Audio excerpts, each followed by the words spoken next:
Hello, welcome to the first Fighting Fantasy Friday video. Although it's not the first Fighting Fantasy video on the channel, got a few on there. I did a What's Is video, so if you want to know an in-depth detail about what Fighting Fantasy is, I'd recommend watching that. We also, on last Halloween month, played through the House of Hell book, and did really badly. But yeah, I thought I'd want to start a regular sort of Fighting Fantasy content on the channel, because it's one of the things that really is part of my gaming heritage, if you like.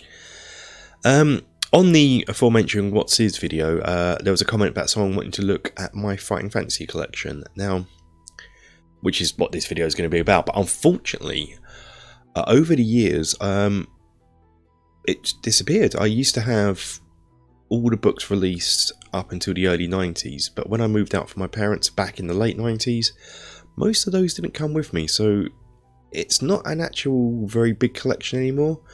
I'm probably gonna look at sorting it out this year by rebuying them on the second-hand market, but I do have, when they got re-released in the early 2000s, I did try and make an attempt to get hold of the books in that range that I was missing.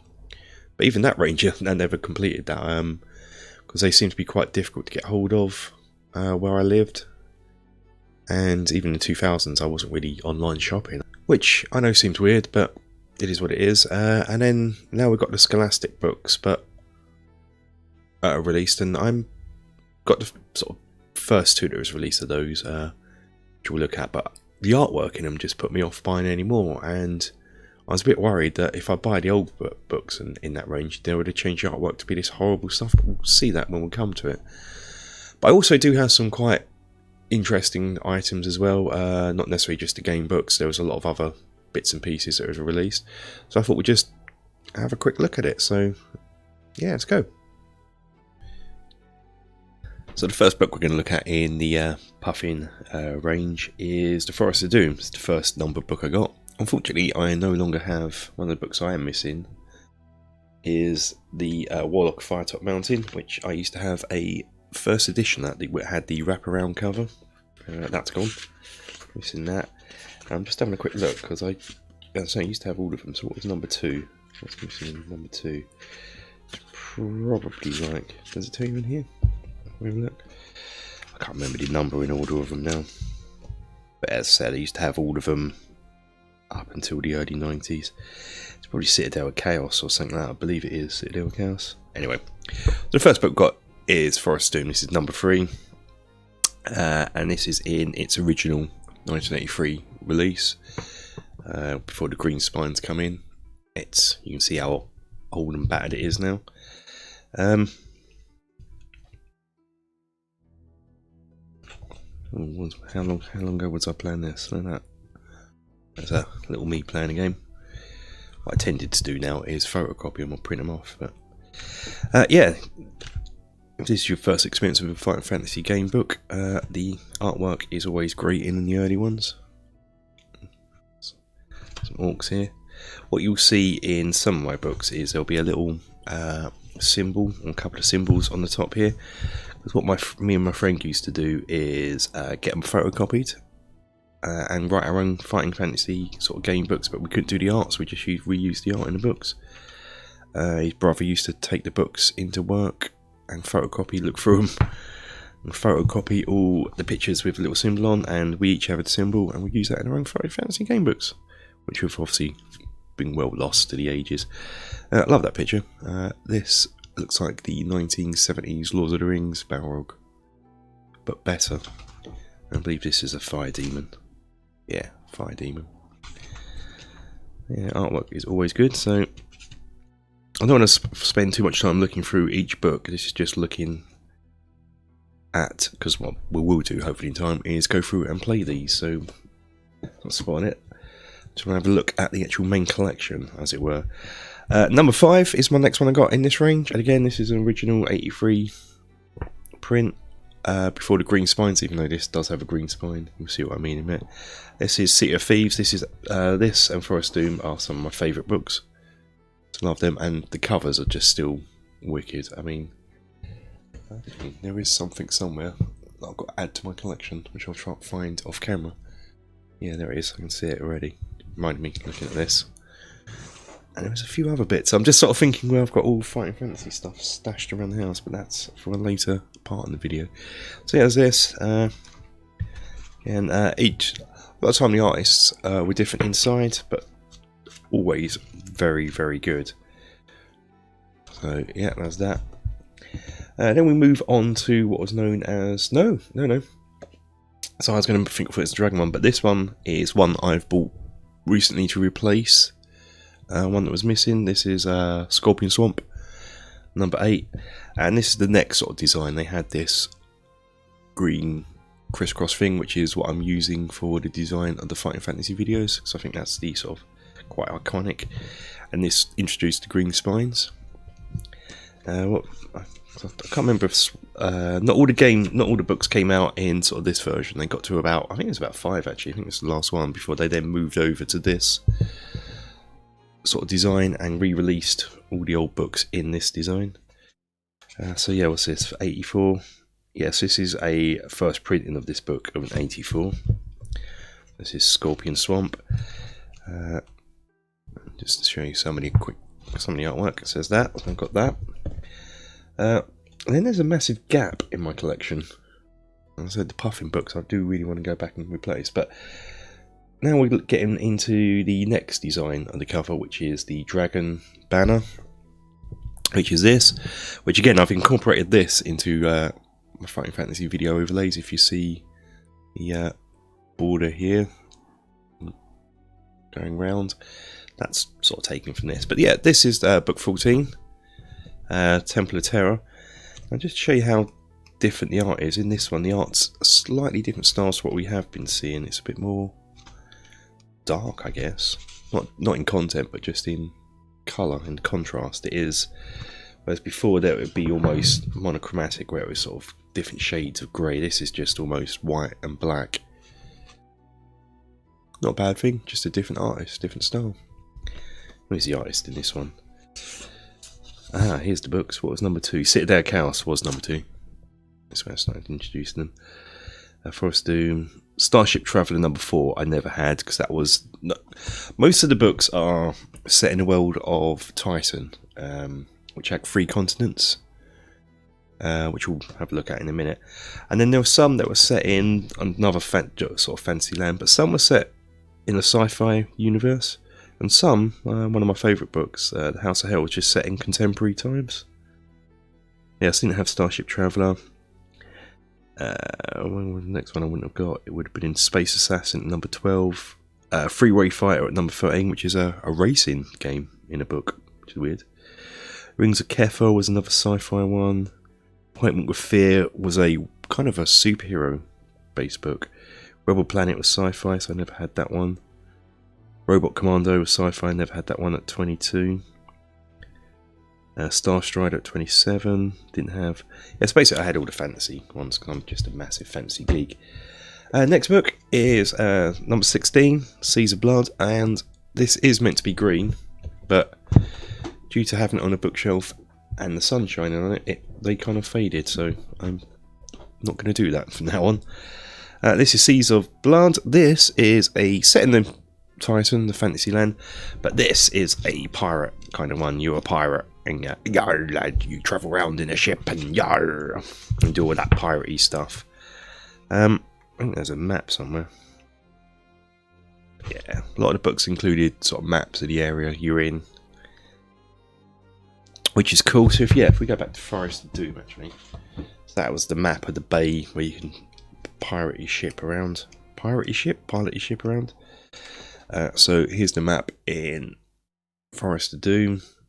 Not all of them had a map, of course. I actually don't think City of Thieves had a map in, as I don't think, because this is set in one of the most famous sort of towns, cities in the Fighting Fantasy world. Oh my goodness, I can't remember. Port Black's. Oh my goodness, Port Black something or other. Someone's screaming it out to me now, probably typing it in. Oh my goodness, I'm recording this quite early. But yeah, there's that. But they didn't all have maps in, so next book, because I also had an interest in all things ocean. I kind of had all things to do with the ocean. As a career path, I wanted to be a games programmer, a marine biologist, or an archaeologist, and neither. Now I'm actually just but I am a computer programmer, so half made it. Again, green spine, faded, and this you travel down to the ocean depths and fight all manner of sea creatures. So this is cool. I like playing this one. So it's all the artwork's all very oceany. I'm probably gonna replay this year. Actually, it's a good book for the summer while you're on a beach. So there's that. I love that. Next book is we're moving on to number 25. You see how much I've lost. Beneath Nightmare Castle. This is sort of Lovecraftian, really. Hello, Cat. Do you like this one? I would actually say this is almost Lovecraftian in its sort of tone, really. It's kind of old ones and things going wrong and big demons and things like that. Yeah. So there's that one. I've not played this one as much as the others, so I might replay it and familiarise myself with it. Next is another one of my favourites, Midnight Rogue. Black Sand, Port Black Sand. There we go. Yeah, so this is set in the same place as City of Thieves. This is Port Black Sand, and in this you play a rogue. And this one does have a map, full colour map of Port Black Sand. And as a kid, this used to, I know I was intrigued by this, so intrigued. I used to love looking through this. Just imagining all the streets and whatnot, where to go. Oh, still love it now. And this is a really great book where you're basically a thief, so you're not actually fighting, you're a thief and you're stealing stuff, and oh, it's just brilliant. It is just brilliant. What have we got next? Getting a bit harder to tell because after a while they stopped putting the numbers on the spine and the cover here. So if you look back at Midnight Rogue, we can see that was 29, and we can tell on the cover it's 29. But then after a while they stopped doing that and just left it like this. So to find out what this one was, you'd probably have to go inside, and yeah, it's not even numbered on the books here, so you'd have to count. So forgive me for not remembering what this is, but this is Armies of Death. This is quite, as I remember, this is quite an epic, cool book. Something to do with, yeah, undead warriors trying to conquer the world. Even though it looks like it's got orcs here, but it's undead. So this is a cool book. So again, just beautiful artwork in these books. Just, I can sometimes just pick them up and just skim through and look at the pictures rather than just love it. Really cool. So after this, we go to Battle Plague Warrior, and this is one that I actually can't remember that much. But now we flip back to having numbers on the spine, but not numbers on here. So there are, even on when they look similar, there are subtle differences in the releases. I'm going to go back to Armies of Death in a minute, so I forgot to show something. So this was 1988, and I think this was 1988 as well, looking at the... Yeah, 1988, so I think this is early 98, and this came out later. I know they stopped, and then they restarted doing the... But here's the map for this one. So this is Armies of Death, going back to Armies of Death. So this is sat in just below the Icefinger Mountains. There's the Darkwood Forest, which Forest of Doom set on. And some of these are quite famous places. I think Black Sand's over. Oh, which are we on the game? Down here.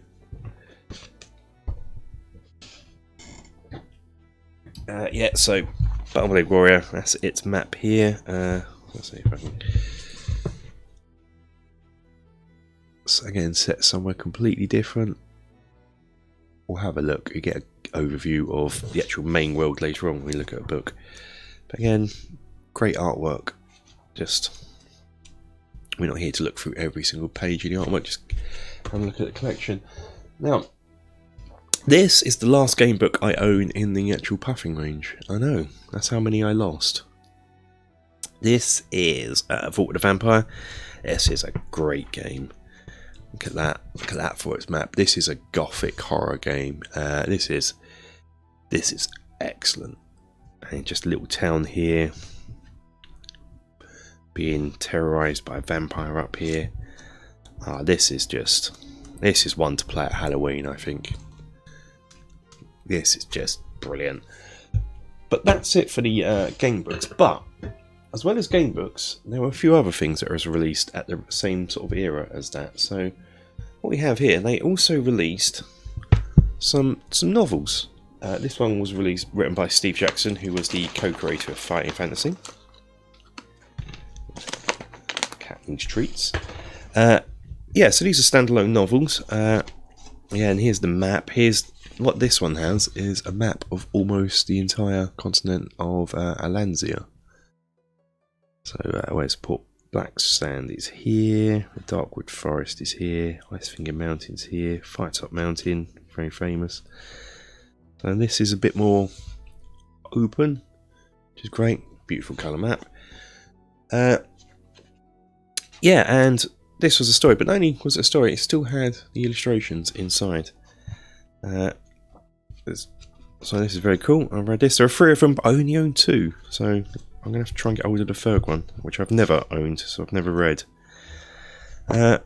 Even though they were kind of standalone stories. So this is the Trolltooth Wars. This is has the characters are through here. So what's his name? Charder something or other. Charder Darkmane, that's his surname. So yeah, he gets involved in this war and has to fight his way to save the day. Now this one's written by Mark Gascoigne, which a lot of people might know from sort of Games Workshop. Was it Black Library? The novels for Warhammer he wrote a load of. Great writer, fantastic author. So he wrote the 2nd one in the series, which is Demon Stealer.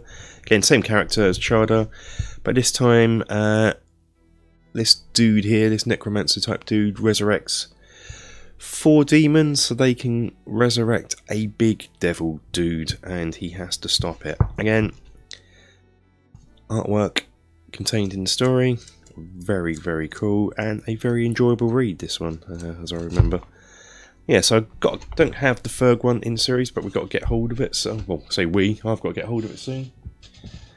And next up is a few kind of, well, the next one for me is going to be a weird curiosity one.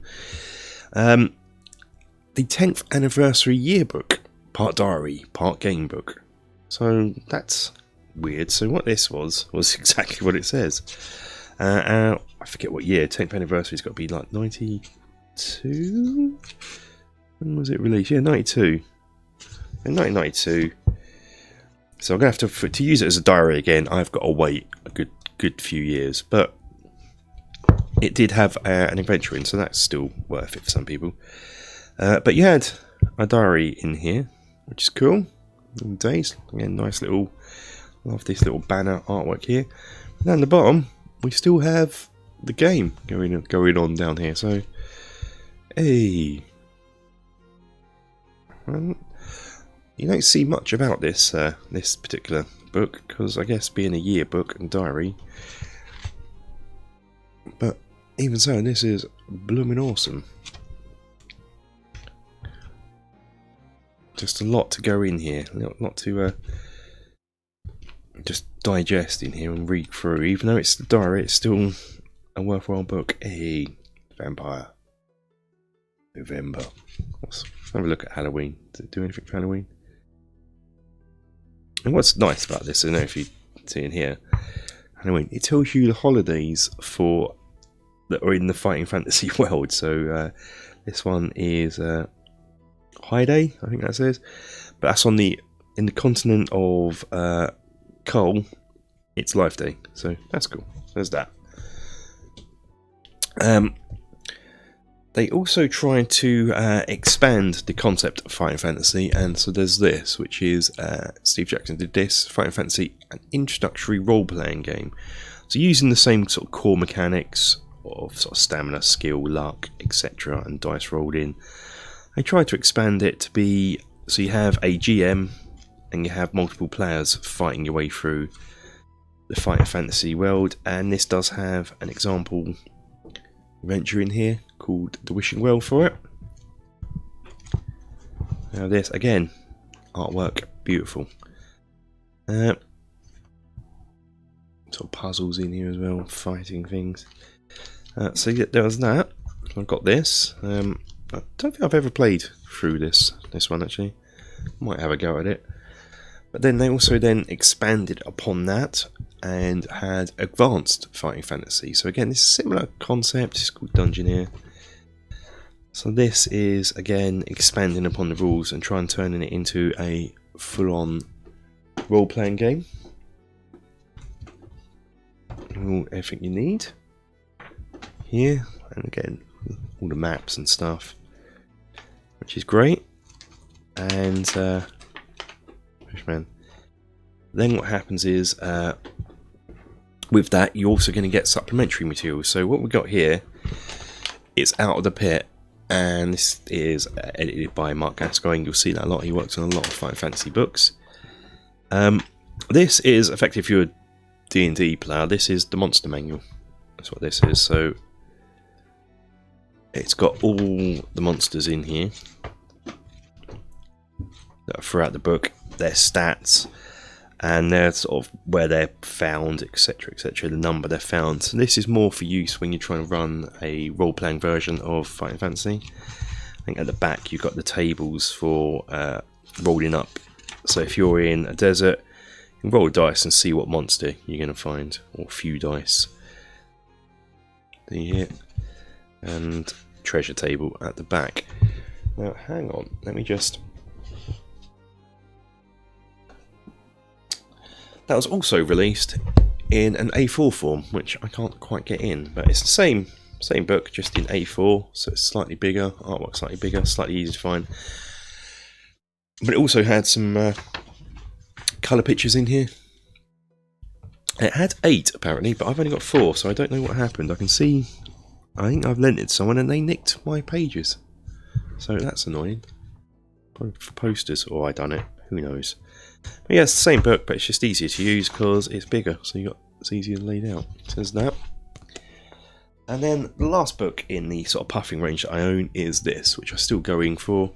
I might have to put it that way, which is Titan. Now this is a book all about the world of Fighting Fantasy, so you can use this to look at maps, areas, and sort of playing your adventures. I still read this now. I still really like it now. Lovely picture here by the great John Blanche. This is so cool to see. I love artwork like this when things used to look like this. Early Warhammer Games Workshop took inspiration from this sort of style as well. Here's the full map of Fighting Fantasy. So you have the continent. So here's Alanzia up the top here. And I believe this is Cole down here. And over here at the top, this is the old world. Not the Games Workshop old world, but they obviously took inspiration from here, because one of the things in Fighting Fantasy is you are fighting the forces of chaos, and one of the main sort of bad guys in chaos are chaos warriors in this as well. And it's not surprising, being that Ian Livingstone and Steve Jackson formed Games Workshop, so carrying forward their ideas. Now, this has just got a lot of information about the world. It goes through the background, the history, how the world was created, the gods, etc., etc., how we got to nowadays. It goes through each continent. It takes you through sort of the main areas on each continent. Again, full of great art, lots of information, lots of maps. So if you're like me, you love a map, that's great. So that's that. So that's the last book in the Puffin series. Now, I guess I'd count this as a Puffin series. Hang on. Because before we get to the sort of next era of Fighting Fantasy, around sort of mid-90s, Ian Livingstone had formed Eidos, like a video game company, and he decided to make a video game of one of his more famous books, and that's Deathtrap Dungeon. So this is the PlayStation release for it. That's what the back looks like, which is pretty cool. It's a game, I know, similar to Tomb Raider. It's not surprising because Eidos released Tomb Raider as well. So got the manual. This is back when it's probably the last time era of manuals, the PS1 era of really cool detailed manuals. Goes through who the characters are. You could be Red Lotus, a female, or Chain Dog, a male. Yeah, so you got all this instructions now to play. I love manuals, video game manuals back then. You got this, how to control it, how to play around. So, you know, it's really detailed manual. So nowadays that's just all put in a tutorial section, I guess, which is a pain in the rump, really. Give me a manual and just let me go. Credits. But not only that do you get in this, you get this, a little bestiary of all the creatures and monsters in it, so some artwork. I might as well have a look through this. This is probably worth flipping through most pages because I don't know how many people would have seen this. Let's have a look at each. The Blood Beast. This is the famous monster that's on the cover of the original book, which we haven't seen yet because it's a book that I've lost in the Puffin series, but we'll get to that later. Hell Clowns. All clowns are hell. Warrior Priestess.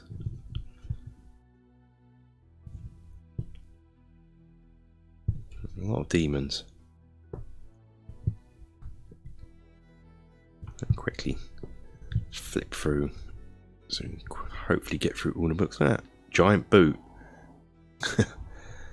Giant hand. Giant rat. Giant spider.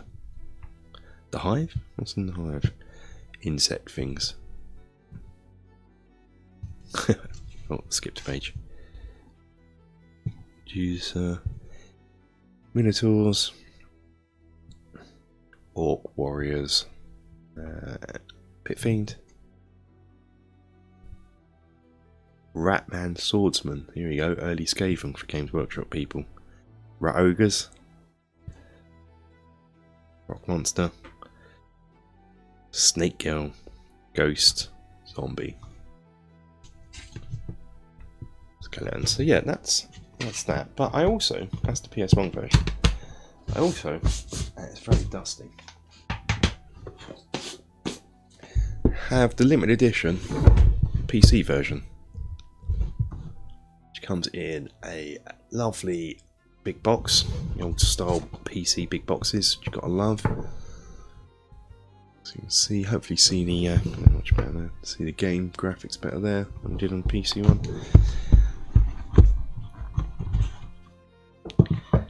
Now this has a lot of stuff. This has the bestiary again, which we've just seen. Same as, you still got that in the PC one. You have Deathtrap Dungeon. Now this, it also come with, which we'll cover. I'll cover this in a minute. I'm going to put this to one side. I want to Eidos Interactive one if they still want my information from that. Who knows? Standard buy our other games booklet. Special offer and competition from the London Dungeon and Eidos. I wonder if that's still valid. Oh no. 31st December 1998. It has the game.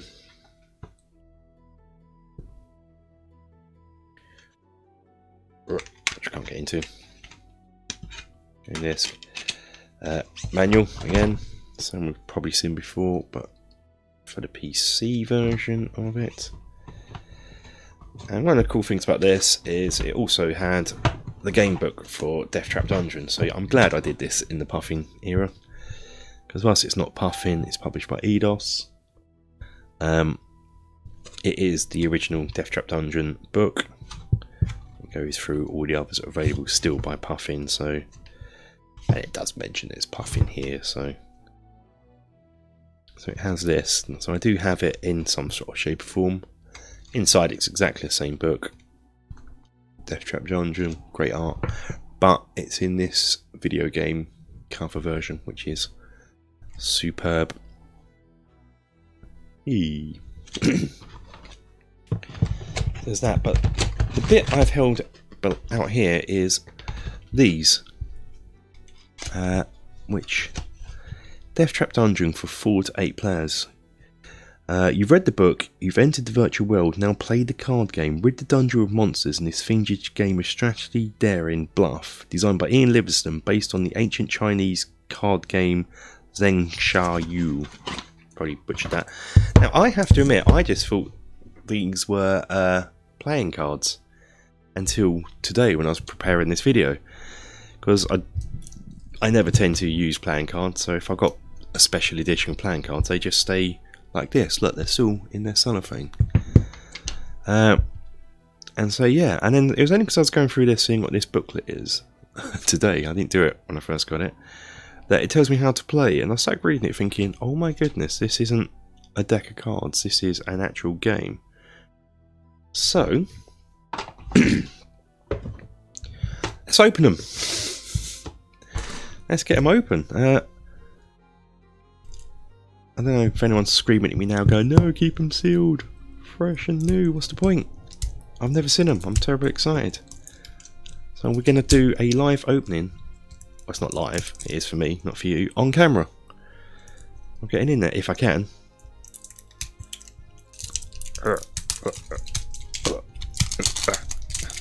There we go. So let's have a look. So these are... Oh wow. Why? I wish I'd opened these back in the day. Look. I should have guessed really by this. Looking at this. There's the imp. A few of the imps. So the imp's number 1. Okay. So what's number 2 is an alchemist. This is all the art from the bestiary, so... But still cool. So I guess this is actually the concept. Exploding pig!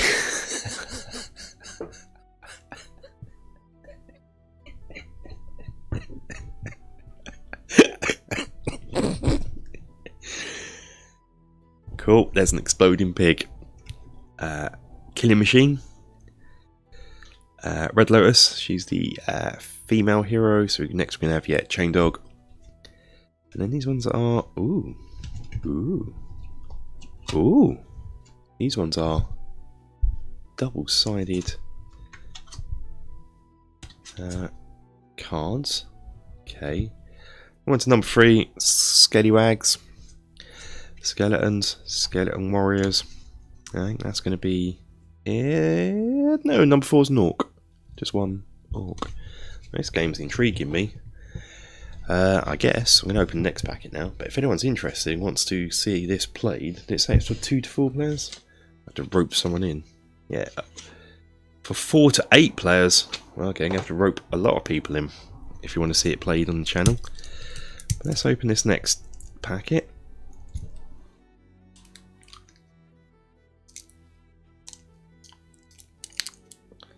Tell you what cards have nowadays, little pool thing here. Didn't have them back in the day then.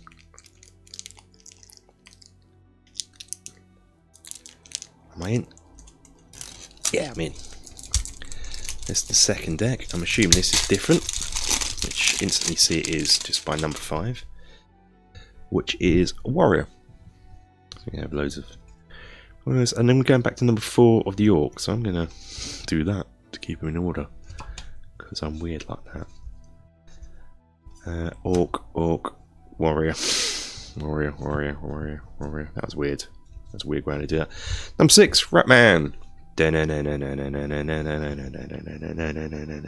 Ratman.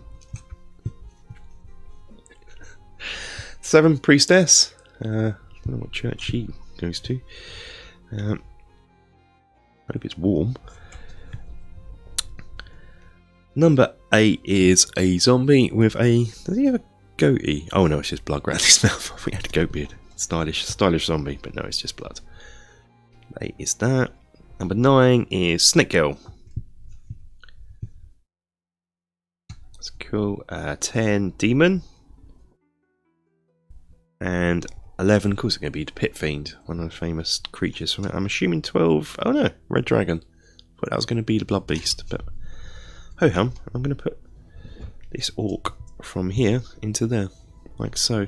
So that is Deathtrap Dungeon card game. Yeah. So if anyone's interested to see this played, leave something down below in the comments and I'll see if I can arrange that. Read on how to play it, roping 3 other people, and get it played on the channel. So yeah, didn't even know that was a thing. As I said, all those years I thought these were just plain ordinary cards, but they're not. So before we move on to the next era of the game books, there was a board game released for Fighting Fantasy by Parker Brothers, and it was Legend of Zagar. Now the problem is this box is massive, so can't get it in, so I'm going to have a camera adjustment. Crumbs, even that from that angle might be difficult getting it all in. This box was massive. My little teeny hands next to it. Yeah. Here's the. If I've got a closer hand, really. Here's the PS1 game cover, so you can see how big this was. It is a massive box. I don't know if you can see this. It's like 22 unique miniatures, 40k computer chip, 40k. Dramatic voice synthesis and sound effects. 3D fighting fantasy game with a computer voice, and it did. I'm not going to go over too much detail in this because I want to cover this game in a separate video. But just to give you a quick overview of what's in here, there's stuff. So it's going to be like a little teaser for, as I say, I want to do this in a separate video. This is the voice thing. I'm taking the batteries out, hopefully. Ooh, normally good at that, so the acid won't melt out the batteries. And there's a load of plastic in here.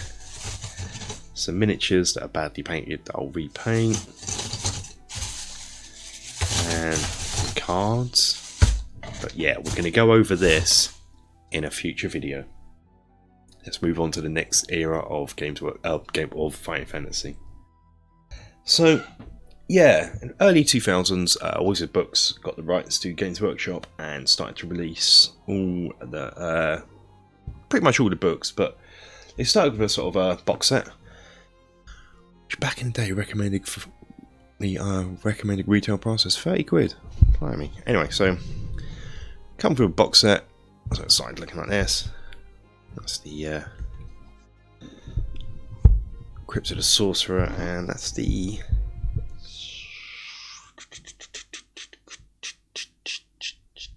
I forget. Creature of Havoc, I think. So redesigned the books ever so slightly, so they come in a box set here. Numbering order was slightly changed. The first two, pretty much here. City of Thieves number 5. Forest of Doom got moved to number 8 rather than from number 3. See here, but not a big deal. And you open the book up, and here is. This is always going to be book 1. This is the first time we've seen it on this video. The Warlock of Firetop Mountain, the book that started it all back in the day. I said earlier on I did have this in its original first printing, but lost to the ether. But yeah, so they released this. Inside, exactly the same, except for one small detail we'll get to in a minute. So the artwork's all the same. You know, the adventure sheet's all the same. But there's one small detail, and that is down the bottom here. These 2 dice. Now this is a brilliant mechanism. If you wanted to roll some dice, you've always got dice in your book. They're all different numbers on each page. It's randomised, so when you want to roll a dice, you just kind of go, I've rolled a 5 and a 3. If you just wanted to roll 1 dice, you'd just take the first one, in this case 5. If you wanted 2, you roll 3. If you want to roll sort of 2 singles both together, you as the player would have 1, and your whatever your opposing roll would be 2. So yeah, 4 and 6. So that's cool. So all they did though is they changed the artwork on the cover. I don't know which I prefer. I actually do. At first, I always used to prefer the first ones, but I've grown to like these over the years. Probably still prefer the Puffin covers. But yeah, so it's exactly the same as the original release. Second one they did, number 2, is Citadel of Chaos. Some sort of Hydra on here. You see, Citadel Chaos has always had a troubled cover from the very first edition. I think they got it right for one of the Dragon Banner one, but it's alright, it's pretty cool. Same sort of thing, it's got the original book is intact inside with its original artwork. Next up, book 3, Deathtrap Dungeon. We've seen this in my special edition in the Puffin book, but this is, do like that artwork. It kind of reminds me of that bit in Conan the Barbarian where he gets his sword. Do like that. I think you can see all the books here. One thing about the covers is they sort of had almost a wraparound effect, but not really. The backs are pretty much the same, but we're in the same colour scheme as what would be on the front. So here's Deathtrap Dungeon. We're seeing next up, book 4. Yeah, it was Creature of Havoc. Creature of Havoc. Now, this is an interesting book because in this you play not a hero as such, but you play this sort of monster, and you're all sort of confused and not very strong at the beginning. As you go through, you sort of get better at being a monster. So that's a very interesting book, a bit different, and it's considerably larger than all the other books in the series as well. You see here. Normally they end at 400 as the last one, but this one goes up to 460, I believe. Yeah, slightly different. I believe, didn't this have a slightly different mechanism on the thing? No, it's not this one I'm thinking of. Yeah, Creature of Havoc, we play a monster. Number 5, City of Thieves. Like different cover, definitely prefer the Puffin book to this. Yeah, you gotta have Zanzibar Bone on the front, and this just doesn't, so it fails. But oh well, same book inside. Number 6 is Crypto the Sorcerer, quite similar to the original cover. Same guy on the front, just different interpretation of him. Same book inside.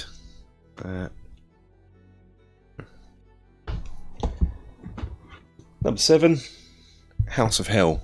Now, I really do prefer the original cover to this, which is just this really evocative picture of a haunted house. I'm not very keen on this, but this is a great game. You probably saw me, if you want to watch it, this last year's Halloween month. I played this and died a lot. I mean, this is a really tough game, this one. This is one that's set in contemporary time, and it's set in sort of a haunted house, or house. Yeah, kind of haunted house, but it's full of devil worshippers, demons, monsters, and undead creatures. And you go there on a stormy night, your car breaks down. Love that picture. Your car breaks down, and you end up going there to ask for a telephone to call for some sort of rescue service, but you end up in this demonic plot. And this one has a extra mechanism in the game for fear. You can only get scared a certain amount of times where you actually just have a heart attack and die, which adds to its toughness. So this game is just phenomenal. I have beat it once reading it, but the house is such a maze, different rooms, and you got to hit them in a certain order. But it's just a great book, one of the best fighting fantasy books.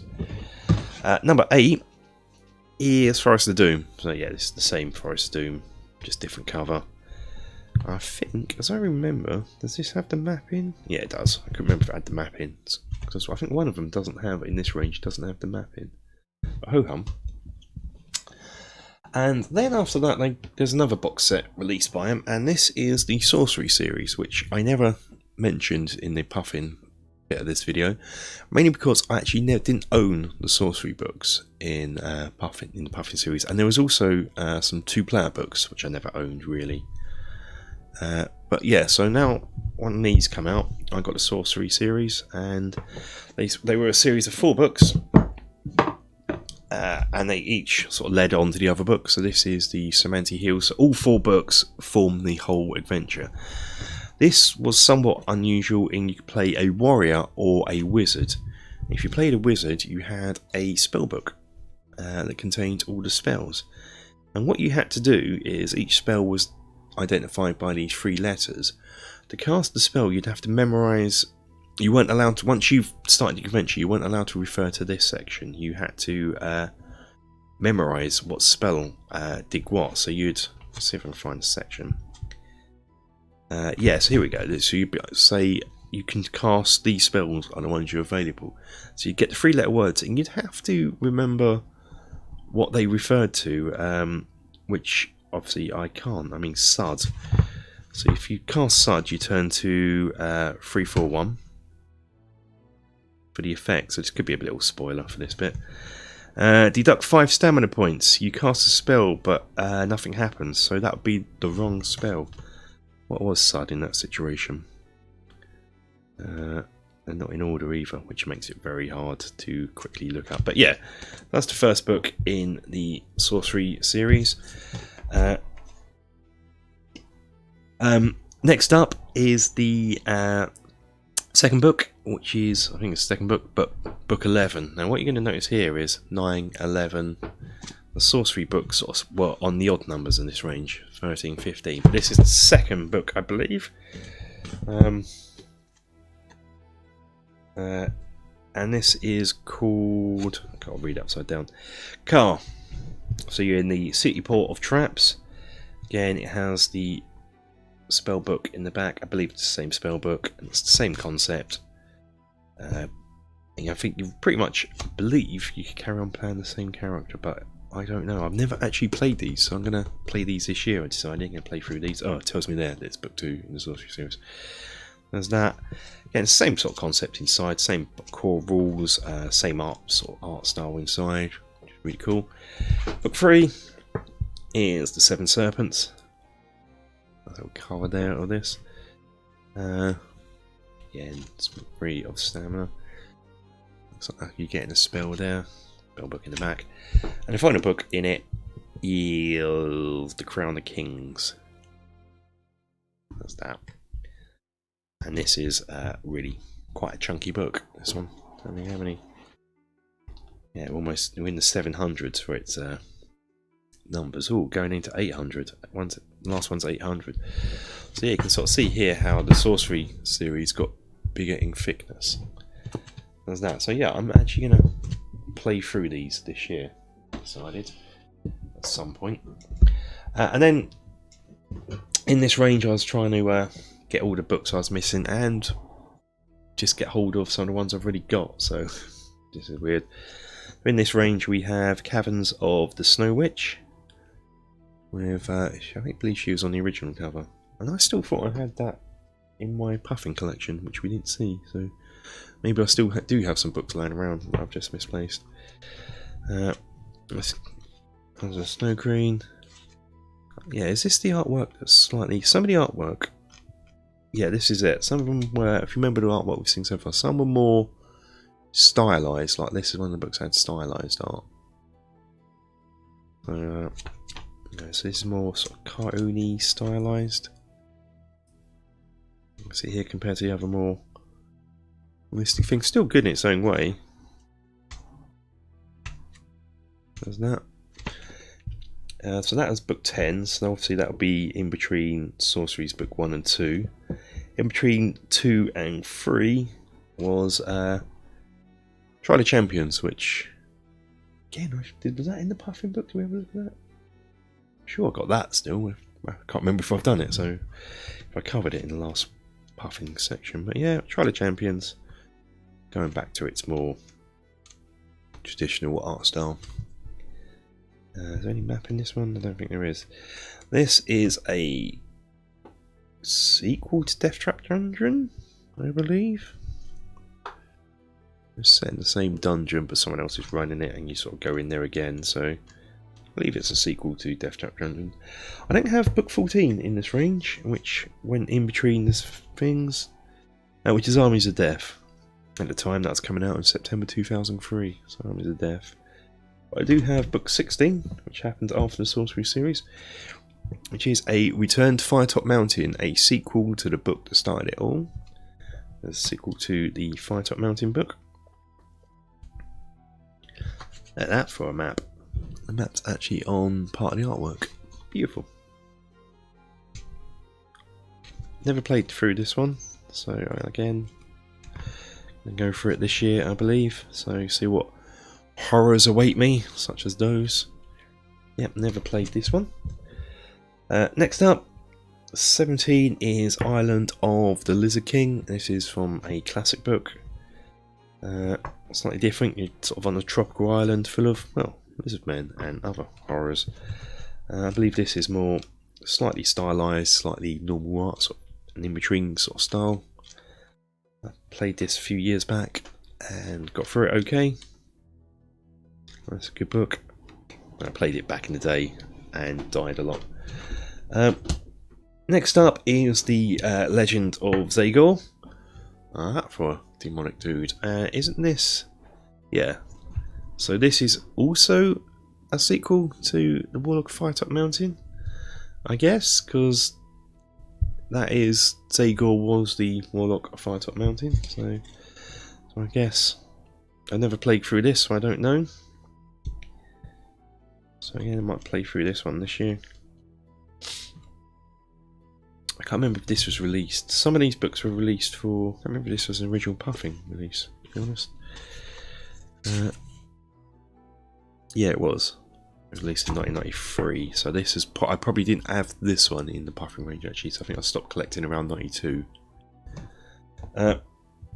Next up, I believe this one is a release just for this version of books. I don't think this was ever released in the Puffin range. No. Published in 2005. So this is the Eye of the Dragon. This was a new one by Ian Livingstone. This had similar style, but way more detailed. Who did the artwork inside? These are really. This is really cool because it's similar, but modern, or 2005 modern. What counts for modern now is horrific. We'll get to that in a moment. But yeah, it's brilliant.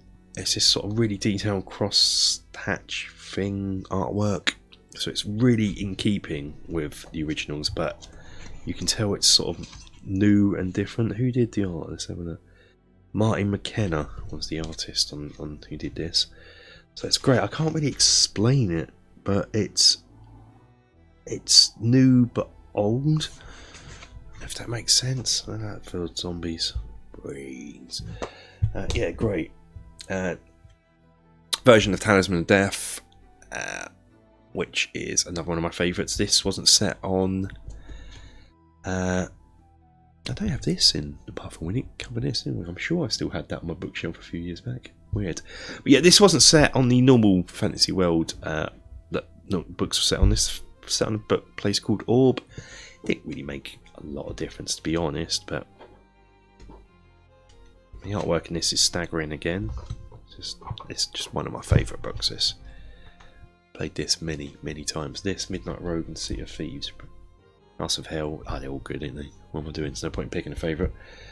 The last book that I have in this range is Bloodbones, which is another pirate themed one, but sort of, I guess this is a release for Wizards only, and I guess this was released in 2006. So I guess Pirates of the Caribbean was all the rage here. So where are we? We're in the Port of Crabs here, this one. So I guess you got zombie ghost pirates. So that's cool. But there is another little thing I want to cover here, which came out around the same sort of time as this, and that is, and God, they don't do this anymore, but they had a official Fighting Fantasy club called the Adventurers Guild, and this is a letter I got from it. Just one-sided. And what you got was an adventure sheet, 2 gaming dice, which I think they've just been amalgamated into my dice. I've got massive dice. Pencil, probably sharpened and long gone. An exclusive piece of Fighting Fantasy artwork, which we still have, and I'll get into. Membership card valid for 2 years. Remember to sign it. I did. So we'll get to that in a minute. So you download a quarterly newsletter. Oh, don't think I have them anymore. What do you get? In addition, so as a guild member, you can download a quarterly newsletter, the Semansis Post, as well as latest info on game books, events, competitions, and much more. On your birthday, you get an e-card from Wizard Books, publisher of Fighting Fantasy. In addition, members of the Adventurers Guild can explore unofficial material created by fans of the Fighting Fantasy series, including various sections such as alternative rules, reviews, original artwork, and monsters in Out of the Pit. You'll be able to access fan letters, interactive polls, and our quiz area. Come to the site in the near future, and exclusive to the members area are original guides to some of the Fighting Fantasy's most famous characters, places, and realms, as well as never seen before artwork from dedicated Final Fantasy artists. Final Fantasy? Fighting Fantasy artists. So that was that. Shame I can't do that or carry on with that. Here's the actual original adventure sheet. An adventure sheet, so that's that.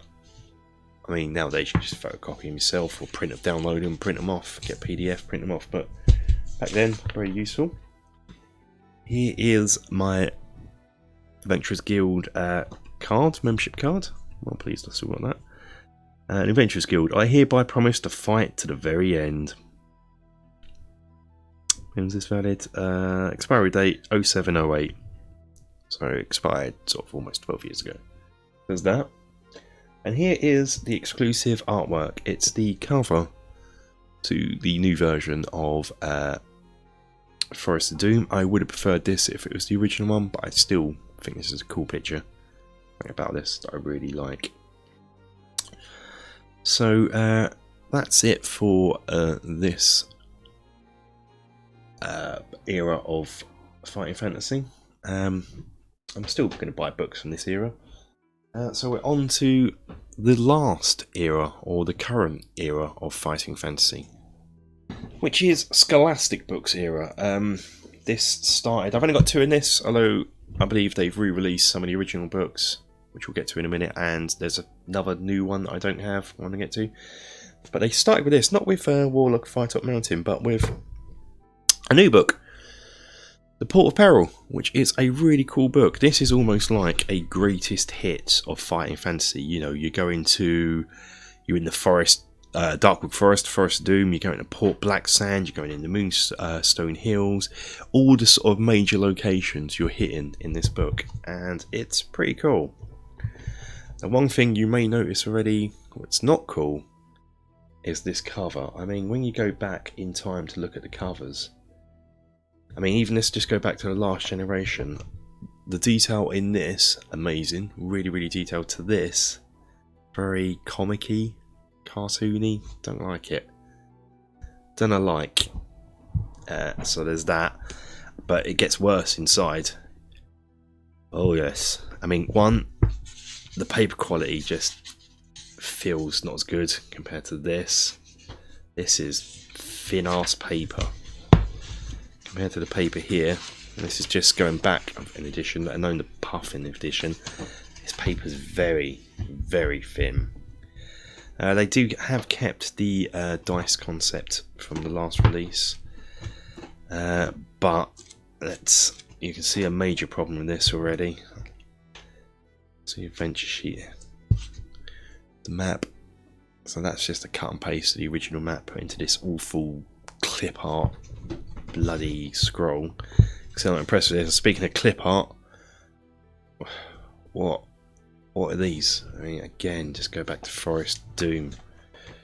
So we're looking at the incidental bits here at the bottom. Really cool stuff here, really detailed, amazing. Cool. What? This? Is this, the kids like this? Because he's probably still aimed at younger people, but I wouldn't. I'd have aimed these at people like myself, the retro players. And just, I don't know. I mean, and it gets worse. I hate this style. What is this about? It's just not evocative at all. This stuff looks like clip art found on the web. And this stuff is so flat and bland. It actually looks better on camera than it does in real life. So, but I don't know. I can't speak how much I hate this style. And plus, because it's in black and white, it just doesn't work. Maybe it would look better in colour. But look at that. Who's he? That's terrible. It's just awful. Again, I'm going to go back to the originals. Go side by side. See if we can find something similar. There's a dwarf in here, I believe, but we're not going to be able to find it now. Just to get almost like for like comparison. Sort of, okay, it's a beardy bloke, but I don't know. That is just awful compared to this. You know, I just don't get it. I mean, and then go forward to, you know, this sort of stuff in this version.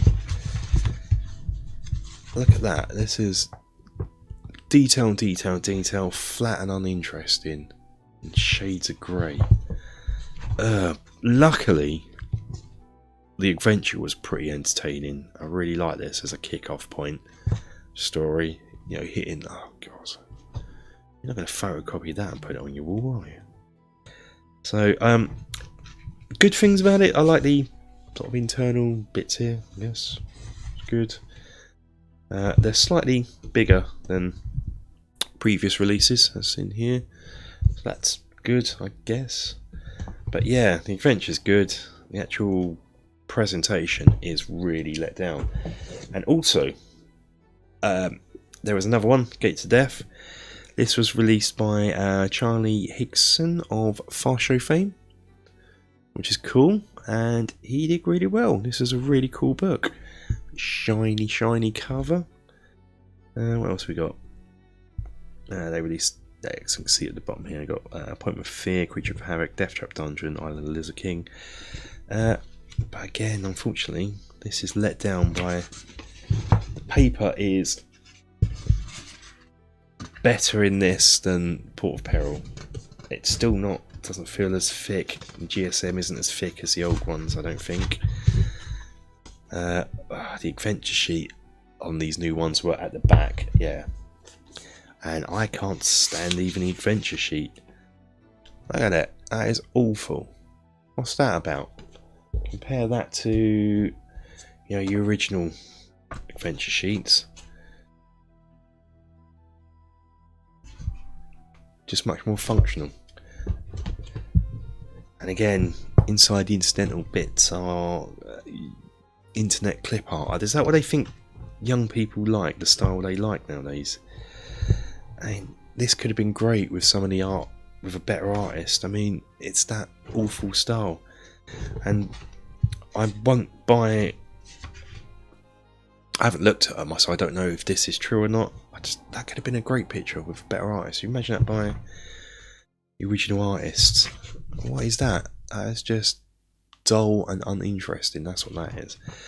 But yeah, I haven't bought the original releases in this book. One, because I just don't like the cover, mainly because of the art and the presentation. Two, I'd be worried that they've gone through and decided to replace the art with this, what they think the kids want nowadays. But that's so ugly. But that is my current Fighting Fantasy collection. I'm going to get a few more books. So I'll buy the new books in this range, which are coming out.